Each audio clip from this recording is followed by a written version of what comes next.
Notre Père qui es aux cieux, que ton nom soit sanctifié, que ton règne vienne, que ta volonté soit faite sur la terre comme au ciel. Donne-nous aujourd'hui notre pain quotidien. Pardonne-nous nos fautes comme nous les pardonnons à ceux qui nous ont offensés. Ne nous laisse pas tomber dans la tentation, mais délivre-nous du mal, car c'est à toi qu'appartiennent le règne, la puissance et la gloire au siècle des siècles. Seigneur, bénis tous tes enfants. Seigneur, bénis tous tes enfants. Gloire à Dieu au plus haut des cieux et paix sur la terre parmi les hommes en tout lieu. Amen. Chers amis, bienvenue à vous tous pour le commencement de notre 20e année de cours ici à l'Université populaire de Lausanne. Nous avons commencé en 1970 et nous abordons la 20e année. La plupart des cours ont été donnés dans cette salle-ci qui nous est devenue familière et chère. Bienvenue aux anciens, bienvenue aux nouveaux, avec le désir bien sûr que chacun trouve ici quelque chose qui le rende heureux, qui le nourrisse et qui l'aide à avancer dans la vie qui, comme nous le savons tous, n'est pas facile tous les jours, ni dans tous les pays. Je souhaite du fond du cœur que vous trouviez ici un moment de répit, de réflexion et de joie substantielle, durable. Comme toujours, je commencerai par la lecture d'un ou deux poèmes. Et les deux poèmes que j'ai choisis pour ouvrir cette soirée se trouvent dans les Sentiers de l'âme, qui sont parmi les livres exposés sur la petite table qui se trouve à ma droite.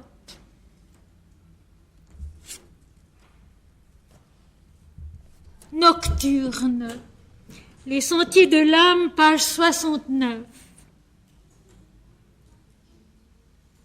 La fraîcheur a soufflé sur les braises du jour et file en souriant des notes amoureuses.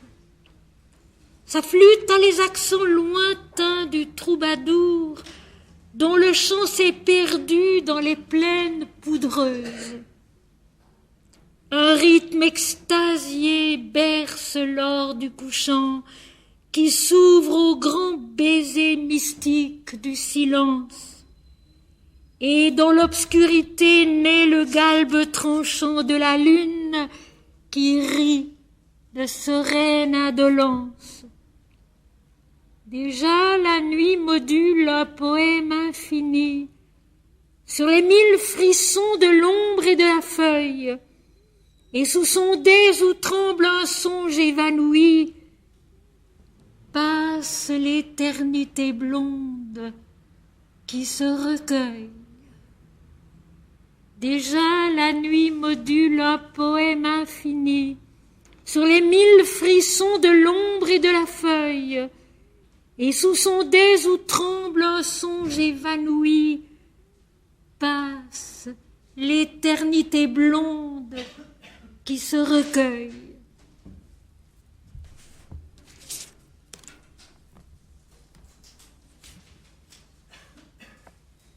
Dans le même recueil des Sentiers de l'âme, à la page 18 et 19, Seigneur, Entre mes mains, tu as déposé un trésor. Je le sais. Et j'éprouve en pleurant ce qu'il est. Mes yeux dans ta lumière voient la vie. Elle s'écoule à l'intérieur de mon regard, dans le fond de mon cœur qu'il aime. Tu es l'amour, et tu es la demeure. En toi, l'amour est démesuré. Celui qui regarde est celui qui aime, et celui qui connaît. À l'intérieur de la vie est le silence.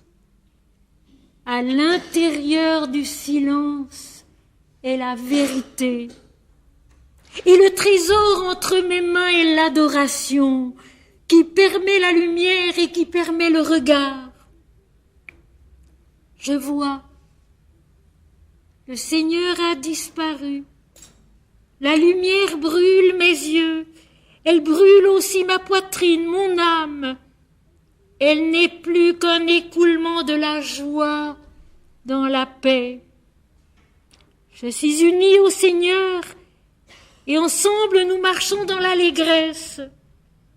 Il est debout derrière moi, il me soutient et j'accomplis le geste de sa béatitude dans l'immensité. Je suis son regard, il est ma vision. Ensemble, nous décrivons le mouvement de l'éternité. Tel est le seuil où vibre ce qui est, le seuil où l'aurore contient Dieu. Tel est le seuil où vibre ce qui est, le seuil où l'aurore contient Dieu.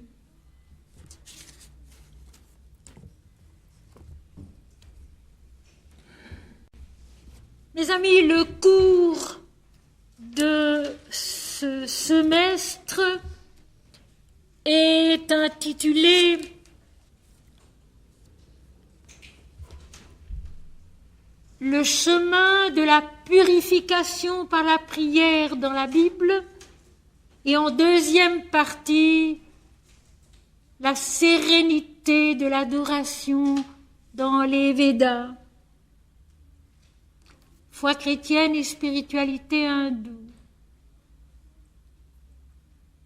Les deux sont tellement devenus un en moi que je ne compare plus, que je ne compare pas l'un et dans l'autre et dans ma façon d'expliquer la Bible et notamment l'Apocalypse à laquelle nous allons revenir ce soir est faite de tout ce que j'ai acquis et conquis à travers la méditation de la sagesse hindoue. Je préfère dire la méditation de la sagesse hindoue qui est tout de même un peu différente de ce qu'aujourd'hui, très communément, très généralement, on appelle le yoga. La méditation de la sagesse hindoue, la méditation des anciens rishis, de ces sages dont le nom veut dire celui qui a vu le vrai.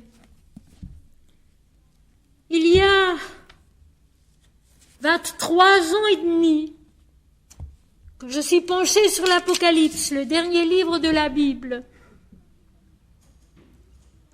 Il y a maintenant bientôt 20 ans que nous nous penchons sur elle ensemble. Il y a ce soir beaucoup de nouveaux visages parmi vous. Je m'en voudrais donc d'attaquer d'emblée le sujet que j'apporte aujourd'hui. Il s'agit du chapitre 14 à partir du verset 17 et puis je pensais commencer largement le chapitre 15. J'espère pouvoir le faire quand même, mais je veux tout de même orienter un peu ceux qui m'entendent vraisemblablement pour la première fois ce soir. L'Apocalypse de l'apôtre Jean,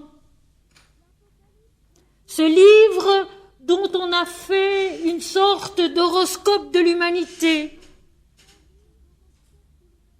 annonçant les catastrophes et les cataclysmes que doit subir le monde d'âge en âge, et notamment la destruction de Jérusalem par Titus en l'an 70.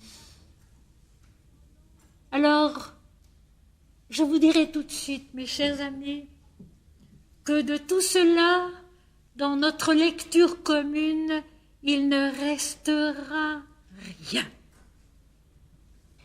Parce que Apocalypse veut dire révélation, révélation de ce qui est caché, et vous le verrez au travers des textes, j'en citerai quelques-uns des chapitres premiers que nous ne pouvons pas relire ensemble. Cette révélation de ce qui est caché, c'est le chemin de la transfiguration intérieure de l'homme, c'est le chemin de la révélation de Dieu en l'homme. Il y a sur la table ou sur la chaise à côté 2 disques qui ont été enregistrés en 77 à Paris, à Radio Luxembourg, et qui ont pour titre « Le message immortel de l'Apocalypse » ou « La révélation de Dieu en l'homme ». Et c'est cela. C'est de cela qu'il est question. Et dans mon livre, l'exégèse spirituelle de la Bible, j'ai donné ce sous-titre, l'Apocalypse ou l'évangile de la miséricorde et de la connaissance. Il s'agit simplement d'apprendre à lire avec son âme et non pas avec son intelligence d'homme seul qui a peur de l'inconnu. L'intelligence de l'homme seul qui a peur de l'inconnu.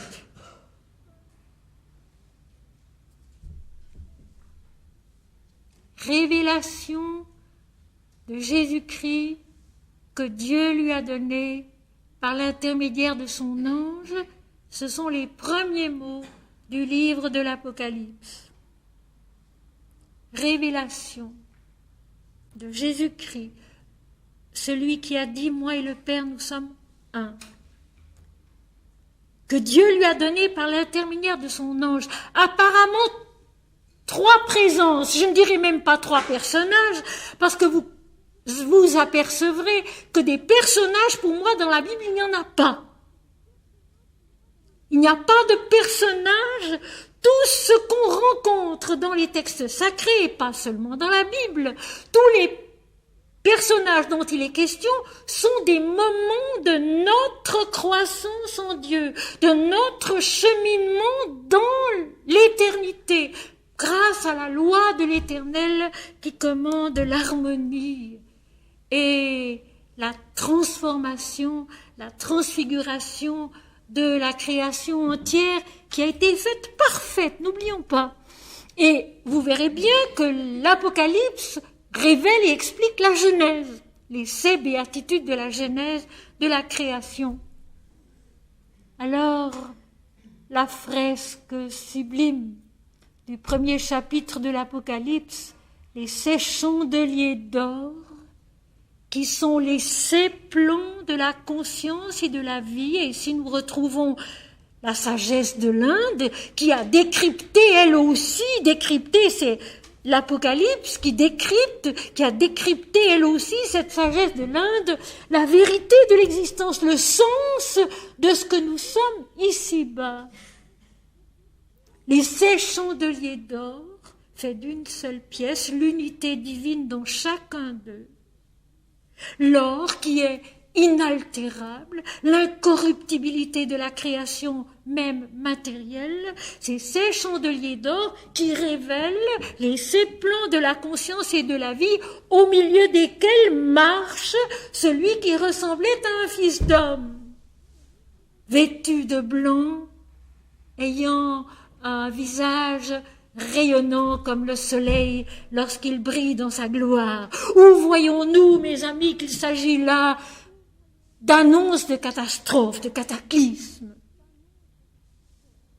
Ceux qui veulent des détails et qui peuvent se l'offrir n'ont qu'à se procurer une ou deux cassettes des anciennes explications de l'Apocalypse et vous comprendrez peu à peu la façon de lire avec son âme et avec son cœur, qui est l'être entier, et non pas seulement avec son intelligence qui, je le répète, est dualiste et a peur de l'inconnu.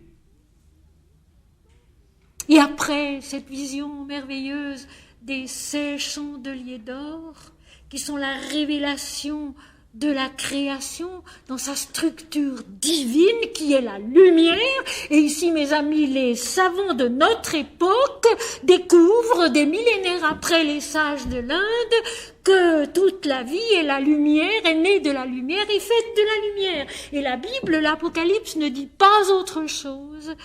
Et nous sommes faits de l'Esprit, nés de l'Esprit, promis à nous accomplir dans la lumière totale de l'Esprit. Nous sommes l'éternité. Ensuite viennent les 7 lettres aux 7 églises, qui sont les 7 plans de la conscience et de la vie, qui prennent conscience d'eux-mêmes sous le regard de l'Esprit. Le refrain qui vient chaque fois, que celui qui a des oreilles entende ce que dit l'Esprit, c'est bien une indication précise qui veut dire que nous avons à comprendre l'Apocalypse en esprit et en vérité, et non pas selon notre façon humaine obscure de comprendre, de mal comprendre et de mal voir. Les 7 lettres aux 7 églises, qui sont les 7 plans de la conscience et de la vie, qui prennent conscience d'eux-mêmes, s'accomplissent, se dépassent et puis aboutissent à la vision du trône de Dieu au 4e chapitre, et au 5e chapitre, l'ouverture du livre scellé des 7 sceaux, qui ne peut être ouvert que par l'agneau, c'est-à-dire la conscience individuelle parfaite, pure de tout égoïsme et de tout orgueil, qui peut ouvrir chaque sceau et révéler ce que chaque sceau apporte. Et alors, l'explication généralement tragique qu'on donne, par exemple, aux 4 cavaliers de l'Apocalypse, des anges, des trompettes, tout cela, ce n'est pas autre chose que toujours et encore, et nous allons le retrouver ce soir avec le chapitre 14 et le chapitre 15 de l'Apocalypse, la purification par la prière et par l'amour. Et je dirais que toute l'écriture sainte de la Bible est dominée par les 2 premiers commandements. Tu aimeras le Seigneur ton Dieu de tout ton cœur, de toute ton âme et de toute ta pensée, et tu le serviras lui seul. Ceci est le premier, le plus grand commandement, et tu aimeras ton prochain comme toi-même, qui est le second commandement, et Jésus ajoutera, de ces 2 commandements dépendent toute la loi et les prophètes. Et Jésus ajoute aussi, je suis venu accomplir la loi et non pas la détruire. Et puis parmi ces 10 commandements de l'Éternel qu'il donne à son peuple, qui est le monde entier, l'univers entier, depuis son commencement et jusqu'au-delà de sa fin, il y a ce fameux commandement qu'on ferait bien d'inscrire en tête de beaucoup d'ambassades, en tête de beaucoup de gouvernements, en tête de beaucoup de parlements. Tu ne tueras point. Tu ne tueras point. À notre époque où la moitié de la planète extermine l'autre, il serait peut-être temps de se rappeler ce commandement essentiel de la vie, et l'Éternel est la vie, il n'est pas la mort, il est l'éternité en nous. Tu ne tueras point. Et mal comprendre l'Apocalypse en faisant une espèce de prédiction de catastrophe, c'est aussi tuer. C'est tuer l'âme. C'est tuer l'espérance. C'est tuer en nous-mêmes le chemin de la vérité. Parce que l'Apocalypse, mes amis, c'est en nous le chemin de la vérité.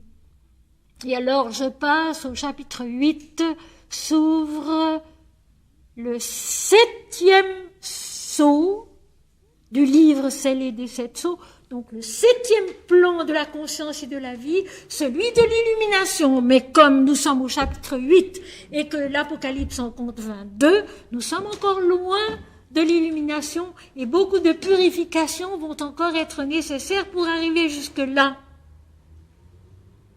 Mais à partir de là, mes amis, et là je vous cite le livre lui-même, d'ailleurs dans tout ce que je dis, il n'y a rien de moi, je n'invente rien, je ne fais que parler d'un livre avec lequel je vis depuis 23 ans.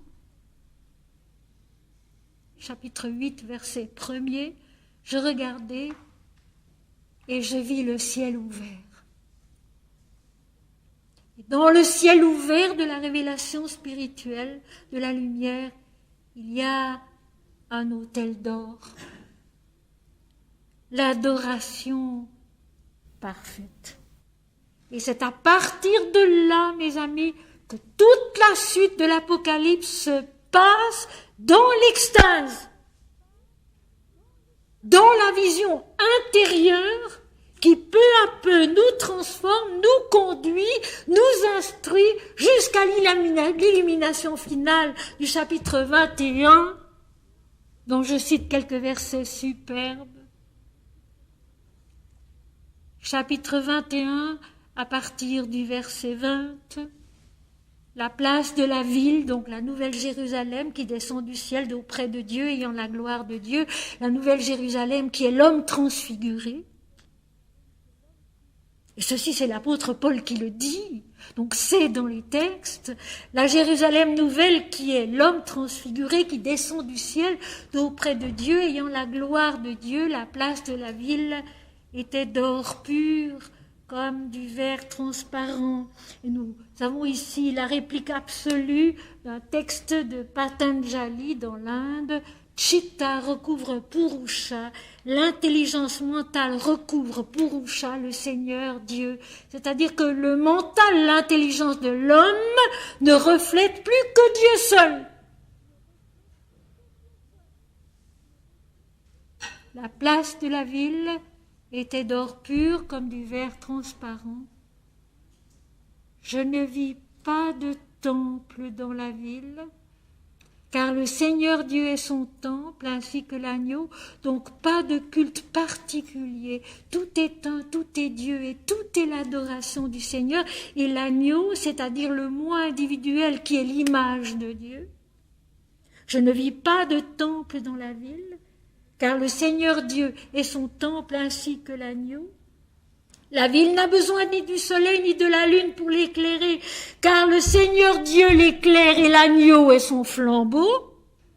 Le Seigneur Dieu est la lumière et l'agneau, l'image de Dieu dans le monde. Dieu créa l'homme à son image, il le créa à l'image de Dieu. L'image de Dieu dans le monde et sa lumière aussi, la lumière du chemin de vérité. Et alors, toutes les nations marcheront à sa lumière et les rois de la terre viendront aussi. Ses portes ne se fermeront point la nuit, car elles seront ouvertes jour et nuit, etc., etc. C'est le chapitre 21 de l'Apocalypse, la fin, l'illumination, où tout est lumière, où tout est Dieu en nous. En nous. Et cela, depuis des millénaires, les vieux rishis de l'Inde nous le disent, nous le chantent dans leurs hymnes védiques. C'est donc ancien et toujours neuf, toujours jeune, toujours vrai. Un message d'espérance, de lumière, de vérité, de vie éternelle, d'amour, au travers d'une purification qui n'est certes pas facile en nous. Mais la difficulté vient de nous, elle ne vient pas de l'Éternel Dieu. La difficulté vient de nous, de notre façon d'être centrés sur nous-mêmes et de tout ramener à nous, même Dieu. Que fait-on dans les religions? On personnalise le Seigneur, et on en fait l'opposé de tout ce qui pourrait être une adoration différente, alors que il y a autant d'adoration qu'il y a d'hommes. Il y a autant de chemins qu'il y a d'hommes, à condition que l'homme se souvienne d'une seule chose. Non pas moi, Seigneur, mais toi, toi seul. Non pas moi, Seigneur, mais toi, toi seul. C'est que le Christ dit, notamment dans l'Évangile selon saint Matthieu au chapitre 16. Si quelqu'un veut venir après moi, qu'il renonce à lui-même et qu'il me suive. Et suivre, le verbe grec akolutéo, veut dire suivre, accompagner sur le chemin, bien sûr, mais aussi suivre, accompagné par l'intelligence, comprendre. Toutes les religions du monde disent la même chose. S'oublier soi-même, se dépouiller de soi, œuvrer, travailler, vivre, donner joyeusement, avec courage, sans aucune idée d'importance personnelle, en adorant Dieu. Et peu à peu, la conscience monte dans la lumière et un beau jour, elle voit vraiment au-dedans d'elle-même le ciel ouvert de la révélation bienheureuse, bienfaisante pour chacun et pour tous. J'insiste, bienheureuse, bienfaisante pour chacun et pour tous. La révélation divine, mes amis, quand elle est accordée, ne concerne jamais l'individu, jamais. Elle est donnée pour l'univers entier et jamais pour un seul. Pour chacun et pour tous. Et je répète ici la phrase admirable du Bouddha. La vérité est belle, bonne, bienfaisante pour chacun et pour tous. La vérité n'exclut personne, n'exclut rien. Elle inclut toute la création dans sa lumière qui dessine nos yeux, qui dilate notre cœur, qui émerveille notre âme et qui enchante notre esprit. Voilà l'Apocalypse, mes amis. Et maintenant, j'ai vraiment brossé un tableau dérisoirement rapide sur tous ces premiers chapitres de l'Apocalypse. Je m'attaque à notre sujet de ce soir, sinon nous n'en finirons jamais. Nous avons du retard sur Paris. À Paris, nous en sommes au 17e chapitre de l'Apocalypse terminé. Et ici, nous n'en sommes qu'à la fin du 14e. Il nous faut donc rattraper. Et comme tout au long d'un cours, je ne veux pas parler que de l'Apocalypse, ce serait un peu indigeste. Je me réserve 3 leçons pour l'Apocalypse et 3 leçons pour l'Inde, que nous aimons tous beaucoup aussi. Chapitre 14, je lis juste les versets 14 à 16, que je ne résumerai pas autrement, parce que la suite reproduit à peu de choses près le même processus, c'est un processus intérieur, cela j'essaierai, j'espère, de vous le faire sentir, de vous le rendre palpable, compréhensible. Et puis à partir du verset 17, alors comme nous avons fait pour tous les chapitres précédents, c'est assez impressionnant, nous expliquerons mot à mot.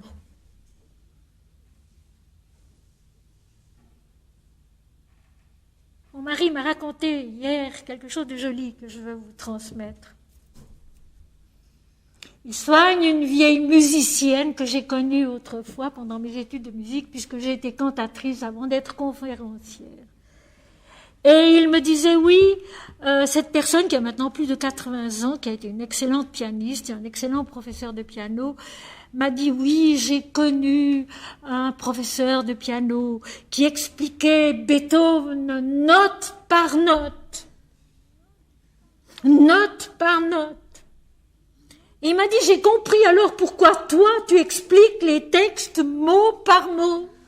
Ayant fait des études de musique, ayant beaucoup fait de musique dans ma vie, c'est vrai que je traite les textes un peu comme la musique, où il faut donner toute sa valeur, même à une quadruple croche.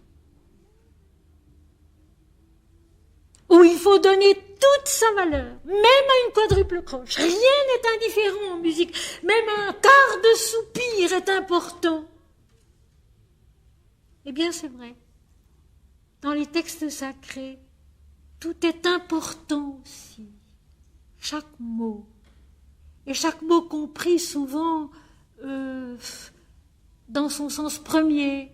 Si c'est l'Ancien Testament, l'hébreu. Si c'est le Nouveau Testament, le grec. Je ne sais pas l'hébreu, mais je me renseigne. Je sais le grec, alors je travaille le grec moi-même. Vous avez sûrement entendu parler souvent de cette phrase qui est totalement fausse. La lettre qui tue, l'esprit qui vivifie, ce n'est pas vrai. La lettre contient l'esprit, mais il faut savoir la lire. La lettre révèle l'esprit, mais il faut savoir lire. Et avoir cette patience du musicien qui étudie note par note, demi-soupir par demi-soupir, quart de croche par quart, quadruple croche par quadruple croche. C'est bien ça. Alors on n'avance pas très vite, mais ça ne fait rien, nous avons le temps. Nous sommes l'éternité. Je voudrais vous dire, mes chers amis, une chose qui est importante. Il n'est pas du tout nécessaire de tout comprendre. Ce n'est pas possible. Il n'est pas du tout nécessaire de tout retenir. Ce n'est pas possible. Ce qui importe, c'est qu'un mot, une phrase, nous frappe en plein cœur et devienne en nous une semence de vie, la parole du Christ qui est semence et vie. Je suis venu comme une lumière dans le monde, afin que les hommes ne vivent pas dans les ténèbres, mais qu'ils aient la vie éternelle. Je suis venu comme une lumière dans le monde. Et puis le début de l'évangile selon saint Jean, qui contient toute la vérité. Au commencement était la parole, et la parole était avec Dieu, et la parole était Dieu. En elle était la vie du monde. Un mot. Un seul. Une phrase. Une seule. Mais qui s'accroche à nous.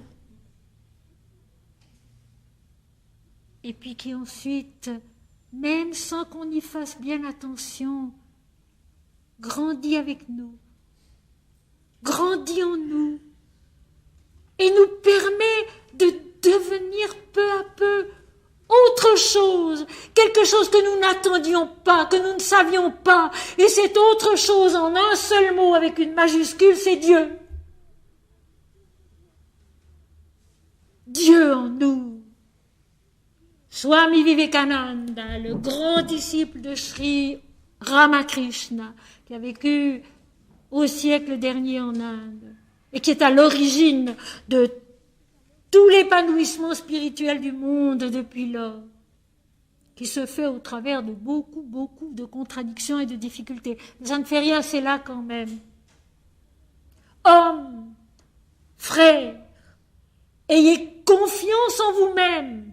Dieu est en vous. Hommes, frères, ayez confiance en vous-même. Dieu est en vous. Jésus l'a dit aussi. Évangile selon saint Luc, chapitre 17, verset 21. Le royaume de Dieu ne viendra pas de manière à frapper les regards. On ne dira pas il est ici ou il est là, car voici, le royaume de Dieu est au-dedans de vous. Maintenant, si vous rentrez à la maison ici, vous ouvrez votre Bible, vous trouverez autre chose. Mais la traduction que vous y trouverez n'est pas juste.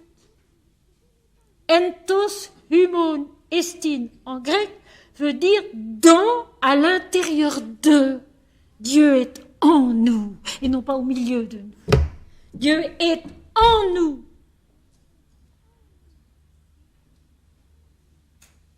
Et Dieu, dit l'Inde, est la seule chose qui ne puisse jamais nous être enlevée.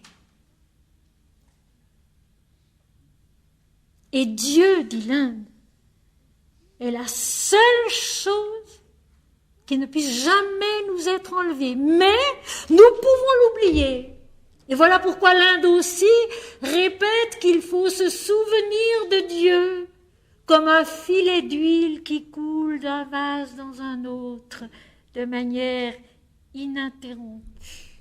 Mon Seigneur et mon Dieu, notre Père qui es aux cieux, toi seul, Om Shri Ram, Jai Ram, Jai Jai Ram, Om Shri Ram, Jai Ram, Jai Jai Ram, Om Shri Ma, Jai Jai Ma. On peut vivre jour et nuit en chantant Dieu.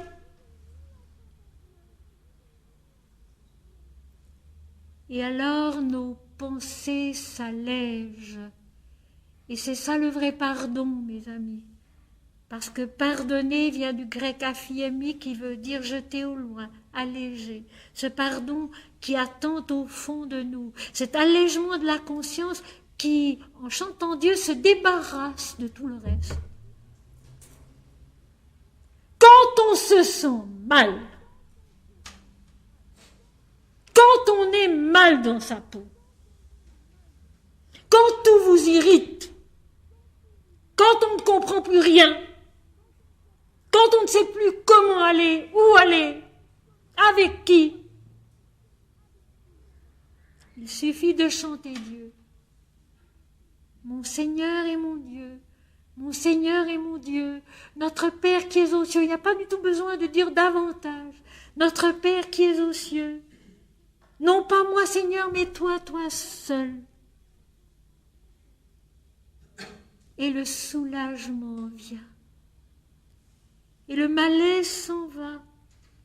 Et un calme s'installe en nous qui nous permet de voir clair, de retrouver le chemin perdu et d'avancer. Eh bien, l'Apocalypse, mes amis, ce n'est rien d'autre que cela. Seulement, je reconnais qu'il faut un guide pour la comprendre. Et humblement, j'ai essayé d'être un peu ce guide. Je ne prétends pas du tout avoir dit la seule vérité sur l'Apocalypse, malgré tous mes travaux et mes milliers de pages écrites sur ce livre. Je ne prétends pas du tout avoir dit le dernier mot qui fasse comprendre l'Apocalypse, mais j'ai certainement réussi à ouvrir une porte qui s'ouvre dans le ciel de l'esprit et qui permet toutes les compréhensions valables, c'est-à-dire vers le haut et non pas vers le bas. Les explications valables quand il s'agit de textes sacrés vont vers le haut et jamais vers le bas. Ce n'est pas l'homme, son inconscient, son subconscient, dont il est d'ailleurs question dans le chapitre 13 de l'Apocalypse. La bête qui monte de la mer, c'est l'inconscient. La bête qui monte de la terre, c'est le subconscient, qui domine totalement l'intelligence mentale, qui se fourvoie, qui s'égare complètement. Et maintenant, au chapitre 14, après ce nettoyage-là aussi, on commence à voir à l'intérieur de l'extase, à l'intérieur de la vision, où tant d'égoïsme et tant d'orgueil sont encore à dépasser, à nettoyer en nous. Je regardais, et voici, il y avait une nuée blanche, et sur la nuée était assis quelqu'un qui ressemblait à un fils d'homme. Vous voyez, très prudemment, l'Apocalypse ne dit pas Jésus ou le Christ. Elle dit quelqu'un qui ressemblait à un fils d'homme. Et d'ailleurs, à un certain moment donné, l'Apocalypse parle aussi de mon nom nouveau, ce nom nouveau du Christ qui n'est pas dit, qui n'est pas nommé parce que Christ est Dieu. Christ est l'éternel Dieu et rien d'autre. Et nous devons naître à sa divinité en nous-mêmes. Quelqu'un qui ressemblait à un fils d'homme, ayant sur sa tête une couronne d'or, la couronne d'or toujours de l'incorruptibilité de l'esprit, de la victoire de l'esprit, et dans sa main une faucille tranchante. Il y a souvent ou une épée ou une faucille tranchante dans l'Apocalypse, parce qu'il y a effectivement des choses à trancher, des erreurs à trancher, à dépasser. Tout à l'heure, nous verrons comment ça s'appelle en Inde et tout ce que ça signifie, ce tranchant. Et un autre ange, l'ange qui est donc le messager divin, la lumière de l'esprit qui se lève en nous. Mes amis, il faudra s'habituer à penser toujours ainsi.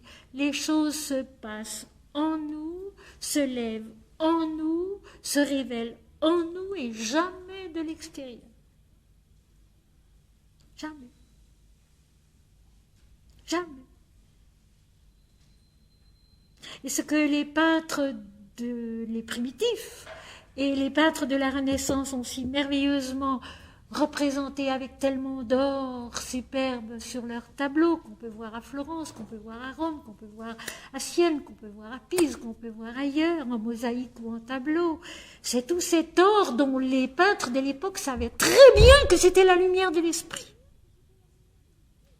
Maintenant, on ne le sait plus. Mais à l'époque, les peintres qui peignaient ce qu'ils ont peint avec l'intelligence qu'ils avaient de leur tableau, peignaient la lumière intérieure de l'esprit et rien d'autre. Et plus c'était rutilant d'or vrai, plus c'était conforme à la vision intérieure qu'ils avaient eue et reproduite, d'ailleurs exactement comme les grands artistes de l'Inde l'ont fait en peinture, à Ajanta par exemple, et en sculpture dans les nombreux temples de l'Inde. Un autre ange sortit du temple, criant d'une voix forte, et cette voix forte de l'Apocalypse qui revient toujours, c'est la certitude de la vérité. C'est la certitude divine de la vérité, c'est l'évidence divine. À celui qui était assis sur la nuée, lance ta faucille et moissonne, car l'heure de moissonner est venue, car la moisson de la terre est mûre. Et celui qui était assis sur la nuée jeta sa faucille sur la terre, et la terre fut moissonnée. Une maturité intérieure de la terre, de la vie, de la conscience mentale de l'homme, qui est fauché, rendu à Dieu, une maturité qui s'offre à Dieu dans l'extase pour qu'une autre maturité puisse se préparer et venir. L'Inde, avec une grande raison, oppose les deux attitudes, être et avoir. L'Inde s'efforce d'être, l'Occident s'efforce d'avoir. Et tout le problème est là.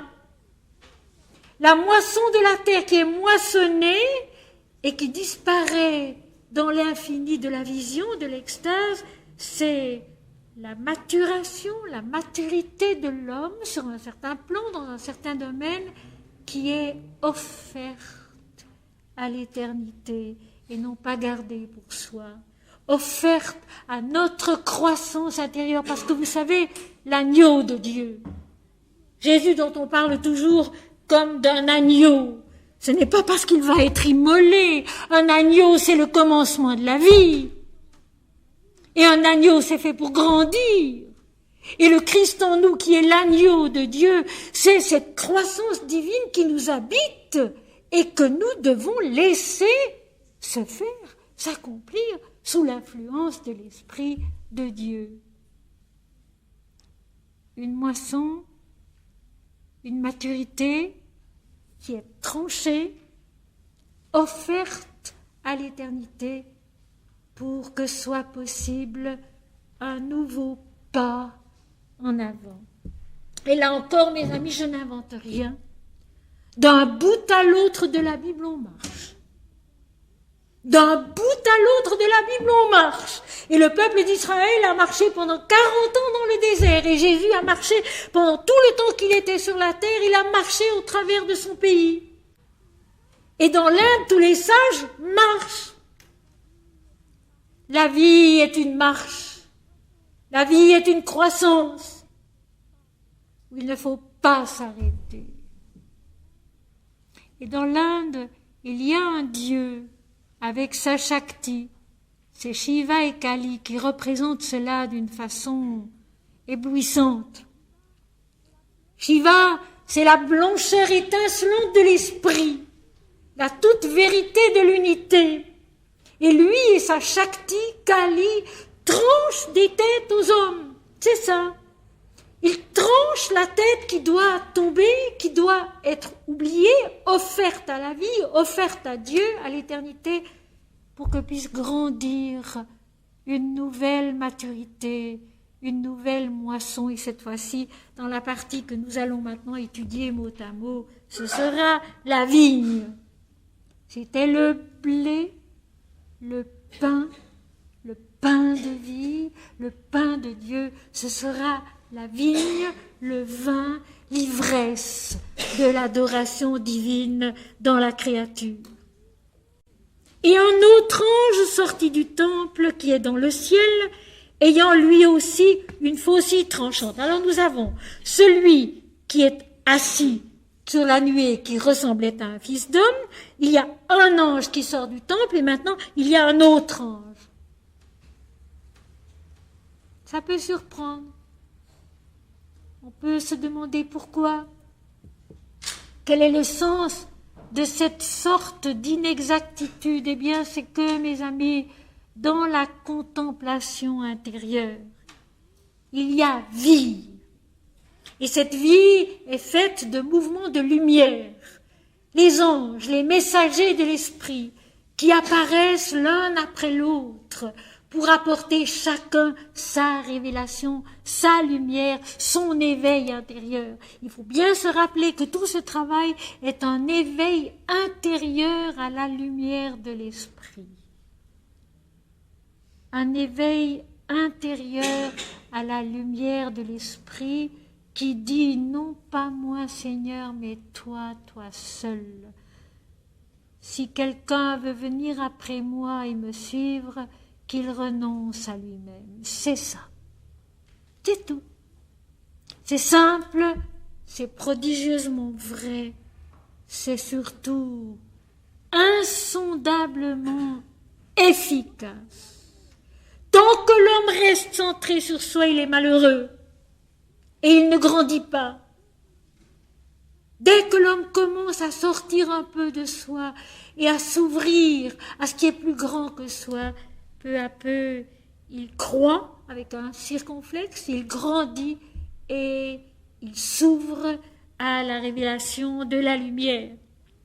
Un autre ange sortit du temple qui est dans le ciel. Et alors le mot grec employé pour temple, c'est naos qui signifie le temple intérieur. Il y a d'autres mots grecs qui signifient temple aussi, mais alors c'est le parvis du temple, c'est le chemin de ronde autour du temple, mais là c'est naos, le temple intérieur qui est dans le ciel. Et ce ciel, il est aussi en nous. C'est le ciel de la vision, c'est le ciel de la compréhension divine, c'est le ciel de la révélation de Dieu en l'homme, ayant lui aussi une faucille tranchante. Alors celui qui ressemblait à un fils d'homme et l'ange sont un seul et le même. Et tous les anges que nous allons rencontrer au cours du texte sont un seul et le même. Christ, un avec le Père, la lumière de l'Esprit, la nature de notre propre conscience, cette nature qui se révèle peu à peu à l'intérieur de notre vision, à l'intérieur de notre audition, c'est-à-dire de notre intelligence des choses de l'esprit. Donc une autre lumière, un autre ange sort du temple de l'adoration, de la révélation dans le ciel, ayant lui aussi une faucille tranchante. Donc il va de nouveau être supprimé quelque chose, une maturité qui va être offerte à Dieu et dépassée pour qu'une autre semence puisse venir. Et un autre ange qui avait autorité sur le feu sortit de l'autel et s'adressa d'une voix forte à celui qui avait la faucille tranchante, disant « Lance ta faucille tranchante et vendange les grappes de la vigne de la terre, car les raisins de la terre sont mûrs. » Un nouvel élément, le feu. Un nouvel élément, le feu. Et dans l'Inde, le feu purificateur de l'adoration, c'est le grand Dieu Agni qui a la stature de la création et qui est celui qui justement permet au travers de la vie dans la création la grande purification qui conduit à la connaissance et à la paix de Dieu. Pourquoi ce feu ? Pourquoi ce feu purificateur, ici, à ce moment-là? Eh bien, parce que la victoire remportée par la moisson, cette moisson qui a été moissonnée par Dieu, qui a été rendue à l'éternité, est une victoire intérieure sur la conscience centrée sur elle-même, avec son égoïsme et son orgueil. Tant que l'homme entier, et ceci, je le cite plus ou moins de Sri Aurobindo, le grand maître hindou qui a vécu jusqu'il y a quelques années en Inde et qui a laissé des livres tellement importants. Sri Aurobindo explique « Tant que l'homme entier n'a pas été changé, transformé, purifié, par le feu de l'esprit, par l'adoration de la lumière, cette lumière vers laquelle il faut toujours regarder. Toute victoire remportée est partielle et court le danger d'être anéantie, annulée par un retour des forces égoïstes, mensongères, égarées, ignorantes de l'être. Alors, c'est pour cela qu'intervient ici le feu de l'adoration, le feu du Dieu Agni, qui vient, dans une certaine mesure, protéger ce qui a été conquis, protéger aussi ce qui va être conquis, ce qui va se passer avec la nouvelle victoire, avec la nouvelle offrande, cette fois-ci, de la vigne à l'éternité. Un autre ange qui avait autorité sur le feu. Cet ange qui avait autorité sur le feu, c'est Agni, un point, c'est tout. Le grand Dieu de l'adoration par le feu de l'extase. Sorti de l'autel, cet autel d'or qui est dans le ciel et qui représente avec une constance parfaite l'adoration irréprochable, totale, qu'on appelle en Inde Prema Bhakti, à partir du chapitre 8 de l'Apocalypse. C'est impressionnant. C'est impressionnant.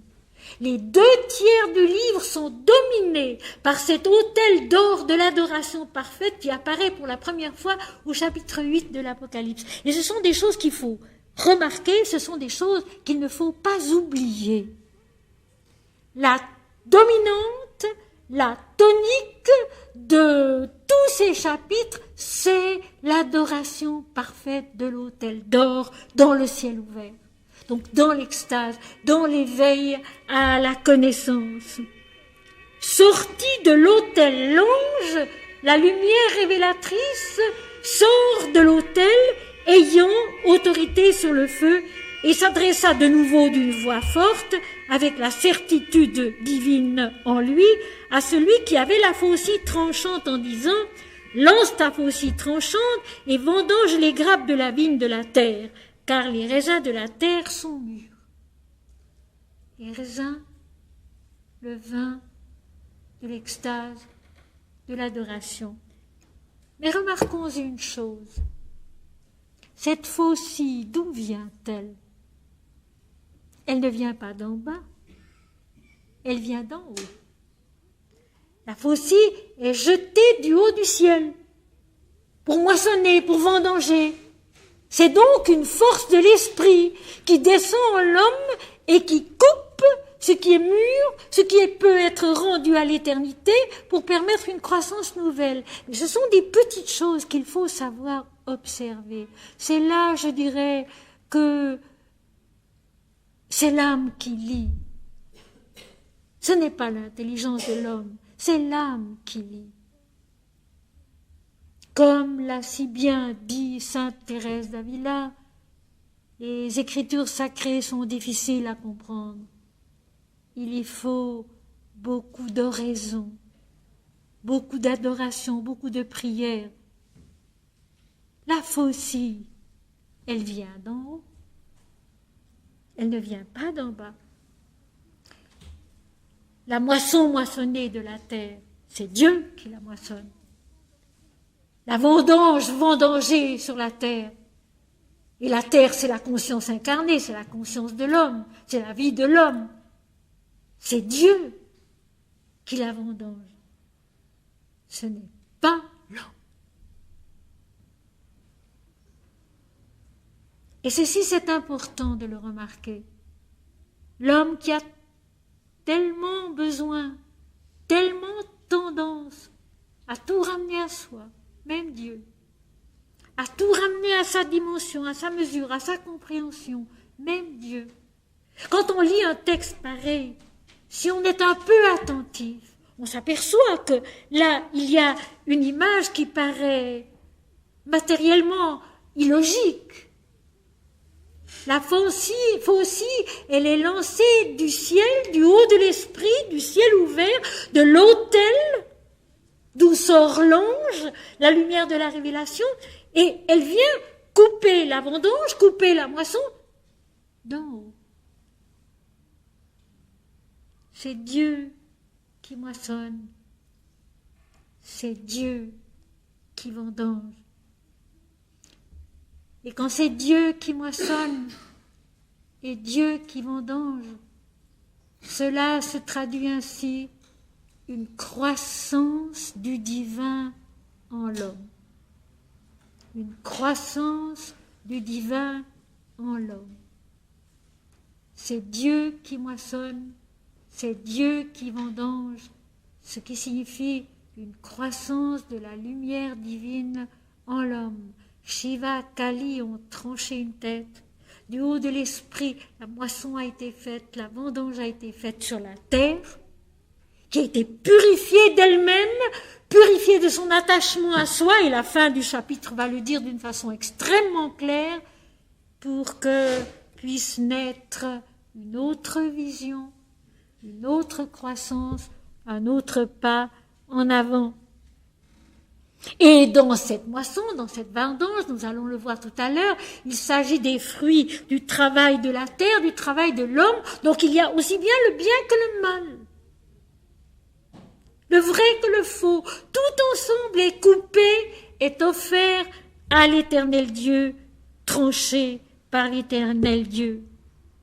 Et l'ange jeta sa faucille sur la terre, et il vendangea la vigne de la terre, et jeta la vendange dans la grande cuve de la colère de Dieu.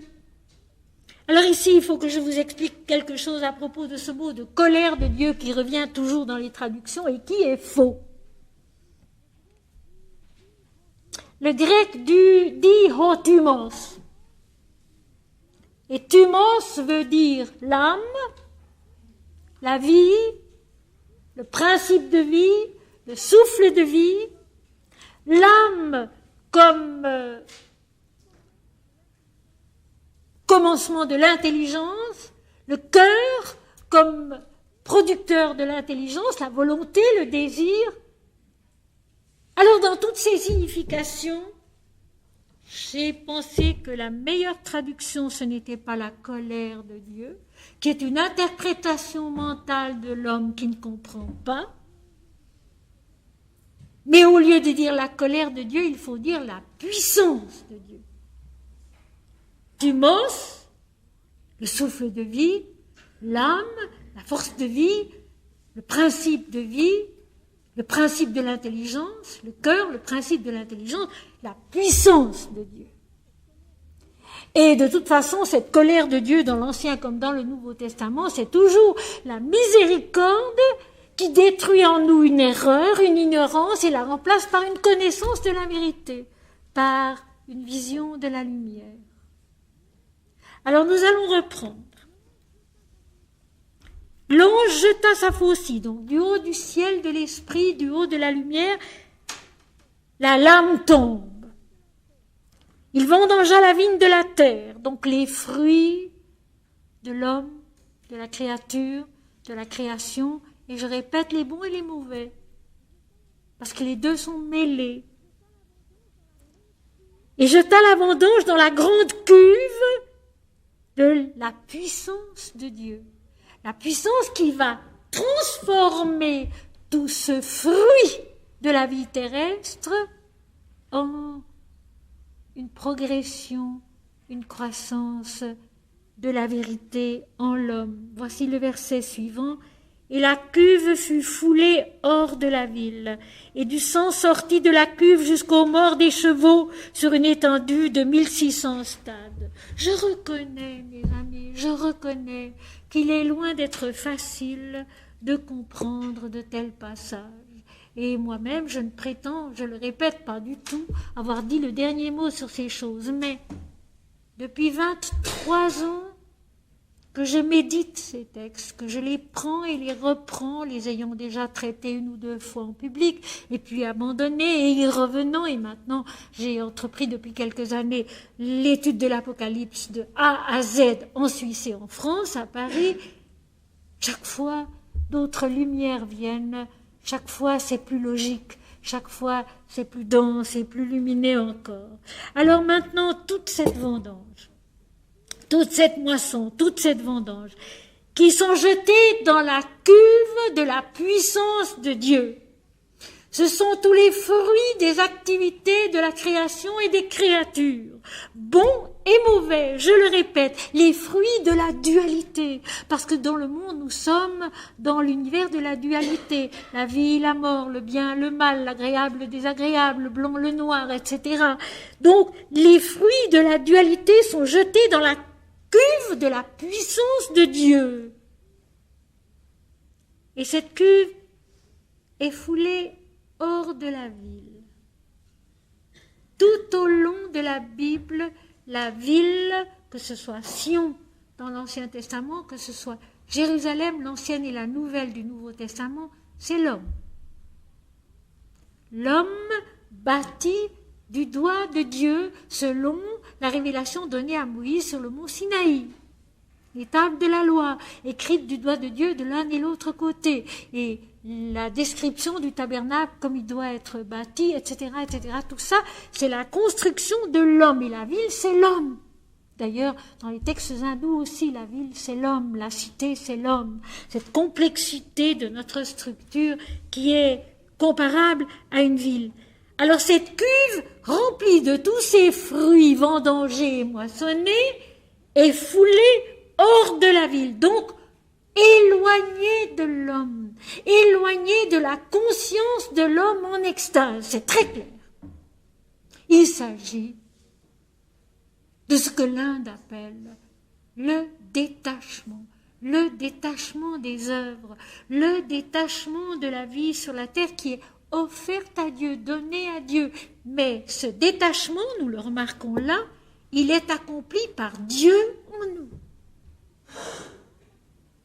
Ce n'est pas l'homme qui l'accomplit, c'est Dieu en lui qui l'accomplit. C'est Dieu, avec sa puissance, qui a fait descendre les faucilles, les anges, etc., qui ont accompli la moisson, la vendange, qui maintenant sont dans la cuve de sa puissance, et c'est Dieu qui éloigne dans l'extase tous ces fruits de la vie, toutes ces œuvres de l'homme sur la terre sont éloignées de l'homme dans la cuve de la puissance de Dieu, le détachement divin qui est accompli en l'homme par Dieu.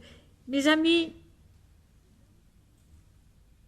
lorsqu'on a un tout petit peu d'expérience de la piété vraie, c'est-à-dire de l'amour de Dieu pour Dieu, et non pas de l'amour de Dieu pour soi, de l'amour de Dieu pour Dieu, de l'amour des hommes pour les hommes et pour Dieu, lorsqu'on a un tout petit peu l'expérience de cette piété-là, lorsqu'on a un tout petit peu l'expérience de la vie mystique, où l'homme s'efforce de s'oublier en Dieu, de se donner à lui, alors on sait qu'il y a effectivement des moments où nos œuvres tombent de nous. C'est vrai. Où nos œuvres tombent de nous. Où il y a comme une espèce d'allègement qui se produit, de stress qui disparaît, parce que nous sommes soulagés de nos propres œuvres. Cette cuve de la puissance de Dieu qui éloigne de la vie de l'homme, de la conscience de l'homme en extase, tous ces fruits de l'action, la moisson et la vendange, c'est le merveilleux détachement, le renoncement à soi que prêche le Christ. Si quelqu'un veut venir après moi et me suivre, qu'il renonce à lui-même. Eh bien, c'est ça. Mais ce renoncement, mes amis, le vrai renoncement, ne s'accomplit que du haut de Dieu et pas du bas de l'homme. Ce n'est pas l'homme qui a à choisir ce à quoi il a à renoncer. C'est Dieu. Et quand les hommes imposent des renoncements et des ascèses et toutes sortes d'histoires de ce genre, ça vient de l'homme, ça ne vient pas de Dieu. Mais ici, la cuve, elle est foulée hors de la ville, elle est enlevée à l'homme, qui en est libéré,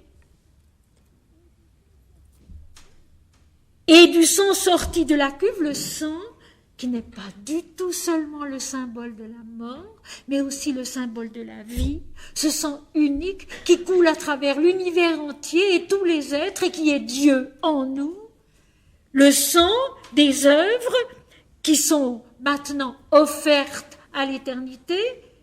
Ce sont de la vie et de la mort, les deux aspects, jusqu'aux morts des chevaux. Les chevaux dans l'Inde, Ashva, dans les hymnes védiques, ce sont les forces spirituelles, les énergies de l'esprit en nous, ces chevaux de l'esprit qui entraînent la cuve sur le char, de la béatitude, diraient les Védas, et le sang qui monte jusqu'aux morts des chevaux, c'est-à-dire que tous ces fruits maintenant sont transformés, transfigurés, perdent l'apparence qu'ils avaient pour en recevoir une autre, sur une étendue de 1600 stades. Alors ce 1600 stades, c'est merveilleux.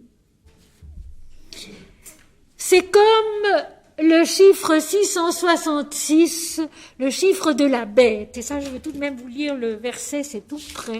À la fin du chapitre 13, où donc il y a la bête qui monte de la mer, qui est l'inconscient, la bête qui monte de la terre, le subconscient, nous avons traité cela l'année passée.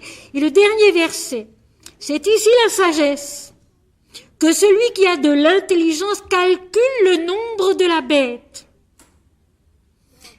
car c'est un nombre d'hommes.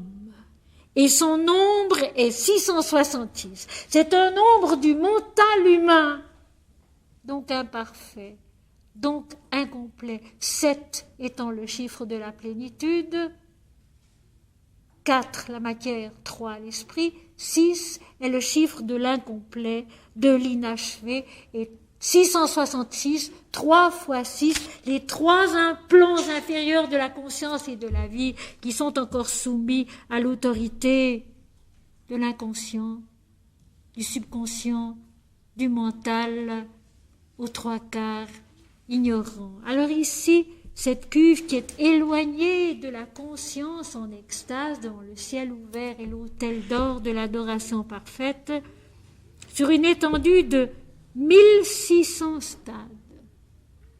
1600 stades, c'est 16 fois 100. Or, 16, c'est le chiffre de la plénitude de l'absolu pour l'Inde. Un Krishna est une incarnation au 16e de la divinité. Donc 16, c'est le chiffre de la divinité dans sa plénitude. Et 100, selon les Védas, c'est toute l'étape répétée de notre purification. Sri Aurobindo explique cela d'une façon magnifique. La base de toute chose, c'est 1, l'éternel Dieu.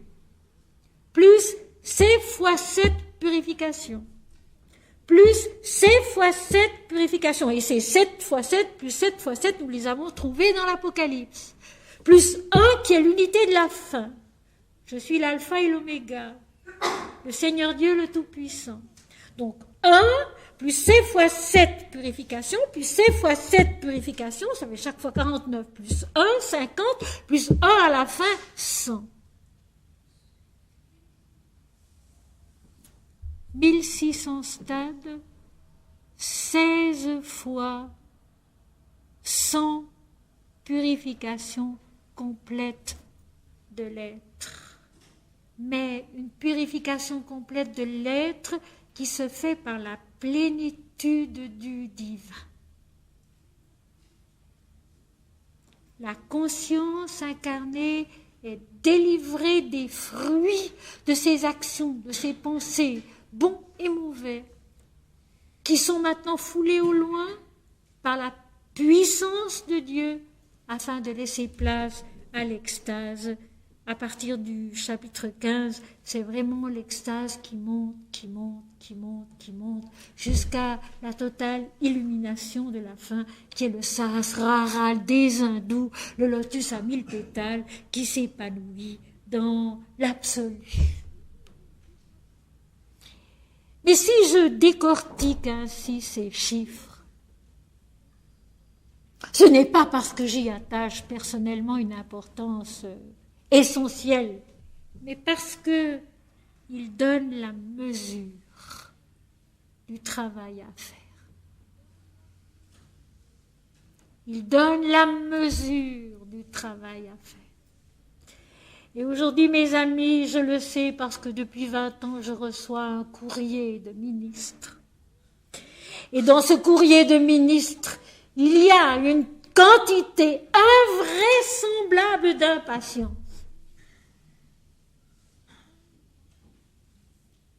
Seule la patience conduit au but. Ramakrishna l'a dit, tout est une question de temps. 7 fois 7 plus 7 fois 7. Un au départ, un à la fin. Et ça 16 fois du haut de la plénitude de l'absolu. Du haut de Dieu en nous. Qui seul nous détache de nos œuvres quand il est l'heure. Si ce détachement est fait par nous, il est faux et il est fauteur de difficultés, de troubles en nous-mêmes et chez les autres autour de nous. Quand ce détachement se fait par Dieu en nous, il n'est producteur que d'harmonie, de joie, de paix, d'amour. Laissez faire Dieu. La seule chose qui nous soit demandée à nous, c'est d'adorer, c'est de prier, c'est d'offrir, d'aller répétant mon Seigneur et mon Dieu, notre Père qui es aux cieux, non pas moi Seigneur, mais toi, toi seul, ou la prière des petits moines russes. Jésus-Christ, Fils de Dieu, notre Seigneur, aie pitié de nous. Jésus-Christ, Fils de Dieu, notre Seigneur, aie pitié de nous. Alors répétant cela,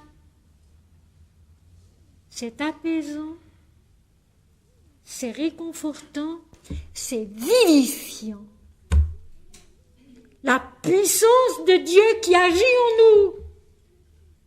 Au lieu que ce soit nous qui essayons péniblement de faire, ce n'est pas moi qui fais, c'est Dieu. Ce n'est pas moi qui sais, c'est Dieu. Ce n'est pas moi qui suis, c'est Dieu.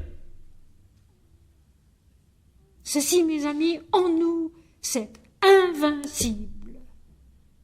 Le détachement merveilleux de nos fruits, de nos actions, de nos travaux, de nos pensées, dont Dieu nous allège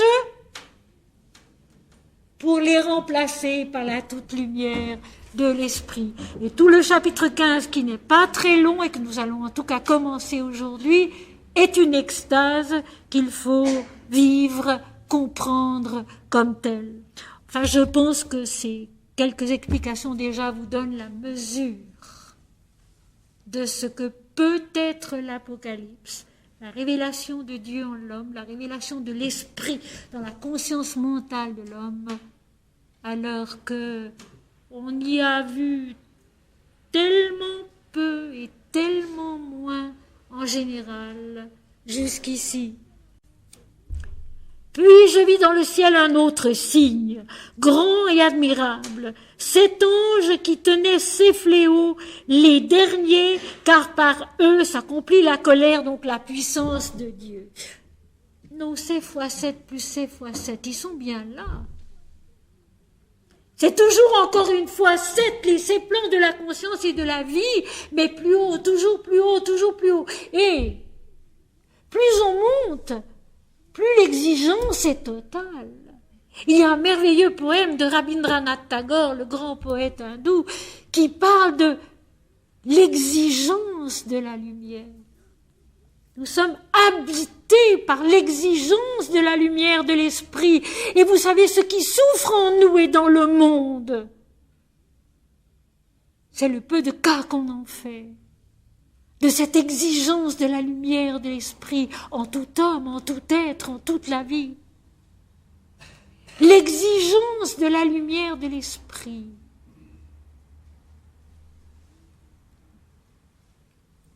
Puis je vis dans le ciel, je vois, j'entends. Et toujours les deux éléments de la vie mystique, voir et entendre. Yantra, mantra en sanskrit, voir et entendre, voir et comprendre. Je vis dans le ciel toujours, mais pas le ciel du jour que nous vivons, mais le ciel de la révélation divine, de la révélation spirituelle. Un autre signe, Séméon, c'est un signe à quoi on reconnaît quelque chose, à quoi on reconnaît la vérité de quelque chose. Grand et admirable. Alors grand, c'est méga, qui veut dire grand, très grand, plus haut que les autres, et surtout arriver à la plénitude de sa croissance. Donc il s'agit ici de la plénitude divine. Ce signe grand, c'est un signe divin dans sa plénitude, et admirable, merveilleux. Je l'ai déjà souvent dit, l'émerveillement est une des armes fortes de notre âme. L'émerveillement est une des armes fortes de notre âme. L'émerveillement de l'intelligence, l'émerveillement du cœur, l'émerveillement de l'âme qui nous permettent de comprendre. Nous sommes loin de tout ce que nous lisons là et de ce que nous expliquons là, mais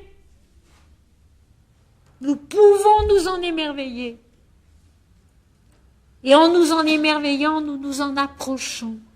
Et peu à peu, nous le devenons. Et ici, je voudrais juste lire cette parole du réformateur Zwingli, qui datait donc de 499, du 5e siècle, En écoutant attentivement et de manière engagée les paroles de Dieu, l'homme devient lui-même Dieu. Devenir les textes, devenir l'Apocalypse, devenir l'Évangile. Il est entièrement transformé et ne sera plus que le lieu de la présence et de l'action de Dieu sur la terre. Il fallait le dire à ce moment-là. Il fallait le dire, et ça reste vrai. Devenir les textes, devenir l'Apocalypse, devenir les Évangiles, devenir l'Ancien Testament, car tout ce qui est raconté dans l'Ancien Testament se passe en nous aussi. Un signe grand et admirable, s'émerveiller pour devenir. L'émerveillement, facteur de croissance intérieure et extérieure aussi. Cet ange, ces lumières, cet esprit de Dieu. Au début de l'Apocalypse, il est dit que les 7 anges sont les 7 esprits de Dieu sur chaque plan de l'être, qui tenaient les 7 fléaux. Alors le fléau, bien sûr, c'est une calamité, mais c'est aussi le bâton avec lequel on bat le blé pour faire sortir le grain de la balle. Et c'est de cela qu'il s'agit. Notre conscience est frappée par l'extase, qui est un choc, et ainsi sort d'elle sa véritable substance, qui est la nourriture de la lumière de l'esprit, le pain de vie dont parle Jésus et dont il dit le véritable pain de vie qui vient de Dieu et qui donne la vie au monde. Ceci est dans Jean chapitre 6. Les derniers, eschatos, les plus hauts, les suprêmes, les derniers fléaux, c'est-à-dire ces chocs encore que doit recevoir la conscience pour être transformée, transfigurée, enfantée à l'illumination de l'absolu. Car par eux, par ces fléaux, par ces chocs, s'accomplit la puissance de Dieu, la toute-puissance de Dieu en nous, où l'homme totalement se tait, et c'est Dieu qui parle en lui, ainsi que l'a dit Jésus de lui-même. Ma doctrine n'est pas de moi, mais de celui qui m'a envoyé. Je ne parle pas de moi-même, mais selon ce que me dit celui qui m'a envoyé. Le Fils de l'homme veut dire celui qui est envoyé. Au chapitre 19 de l'Évangile selon saint Jean, le Fils ne fait que ce qu'il voit faire au Père. Autant dire que vraiment le Christ lui aussi estime que lui-même n'est rien ni personne, mais qu'il dit et qu'il fait ce que Dieu est au-dedans de lui. Et je vis comme une mer de verre mêlée de feu, du feu de ceux qui avaient vaincu la bête et son image et le nombre de son nom, debout sur la mer de verre, ayant des harpes de Dieu. Je vis comme une mer de verre. Alors ici, il faut vraiment beaucoup de mauvaise volonté pour ne pas reconnaître dans cette mer de verre qui revient pour la seconde fois dans l'Apocalypse, l'océan de lait de l'Inde. L'océan de lait indifférencié qui est l'absolu de l'Inde, la vision de l'éternité, la vision du Brahman éternel et sacré. Je vis comme une mer de lait, de verre. Je vis comme une mer de verre. Nous sommes sur le seuil de la transfiguration. Chapitre 15, nous allons jusqu'au chapitre 22. Mais nous sommes sur le seuil de la transfiguration intérieure où la conscience de l'homme devient transparente de Dieu seul. Mêlés de feu, et ceux qui avaient vaincu la bête, mêlés de feu, il y a encore combat. Il faut encore toute la vigilance de l'adoration de Dieu pour Dieu, Agni, présent dans cette approche de la transparence, le feu de la purification, le feu de l'adoration, de la prière. Et ceux qui avaient vaincu la bête, alors la bête, c'est donc la bête qui monte de la terre, la bête qui monte de la mer, et son image. Cette fameuse image qui parle, qui condamne, qui tue, l'adoration, le culte de la bête, le culte de l'inconscient, le culte de l'ignorance, le culte du subconscient, et le nombre de son nom, ce nombre de l'imperfection, de l'inachevé, donc ceux qui avaient vaincu la bête, l'illusion de la conscience ignorante qui vit encore dans la confusion et la nuit, son image, l'adoration du nom de la bête, l'adoration du moi-je, l'adoration de l'ego, et le nombre de son nom, l'imperfection, l'inachevé, debout sur la mer de verre, debout, comme l'archange Gabriel est debout devant Dieu, debout, prêt à accomplir l'acte nécessaire pour la transfiguration, pour recevoir la transfiguration, ayant des harpes de Dieu. Et j'aime beaucoup la fin de ce verset qui a tant de douceur après tant d'images plus violentes, plus intenses, ayant des harpes de Dieu. Je pense ici bien sûr aux admirables hymnes védiques qui sont les chants divins de l'humanité, de l'âme humaine, comme le dit Sri Aurobindo. Le mental se tait et le chant qui va sortir de l'extase, du cœur en adoration, c'est le chant divin de la lumière et de la vérité. Je m'en vais m'arrêter ici ce soir, c'est un bon endroit pour s'arrêter. Ces éléments en nous, de la conscience humaine, qui ont déjà surmonté l'illusion du mensonge, de l'inconscient, du subconscient et de l'adoration de l'ego, du moi individuel, et qui sont là, debout sur la mer de verre, sur cette transparence qu'ils vont devenir, et tenant en leurs mains les harpes de Dieu. La parole va devenir un chant, le chant de l'âme, inondé par la lumière de l'esprit.